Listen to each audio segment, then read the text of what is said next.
আল্লাহ তাআলা দা কইরা ফালাইছে। আমার রাসূল আমি উমর রে জিগাইছে, উমর বাপের কল্লা কেন কাটলা?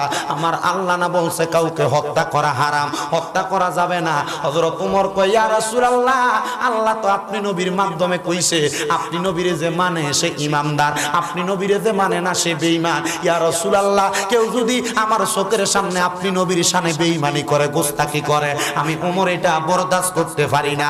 আমার আব্বা আপনি নবীর ব্যাপারে বলছে আপনার ধর্মটা সত্য ধর্ম না, আপনি মিথ্যা ধর্ম প্রচার করেন, এই জন্য আমি উমর একটা কূপ দিয়ে আমার আব্বার কল্লা ফালাইয়া দিছে। আমার দয়াল নবী কয়, আমি সাথে সাথে আমার আল্লাহর দরবারে হাত বাড়াইয়া কইলাম, আল্লাহ একদিন আমি দয়াল নবী এই দুনিয়ার জমিনে থাকবো না, আমার উমরের মাধ্যমে তুমি আমার ইসলামদারে জগতের মধ্যে জারি কইরা দিও। আমার নবীজির দুয়ার বরকতে আমার আল্লাহ হযরত উমরের অর্ধ পৃথিবীর শাসন করার বাদশা বানাইয়া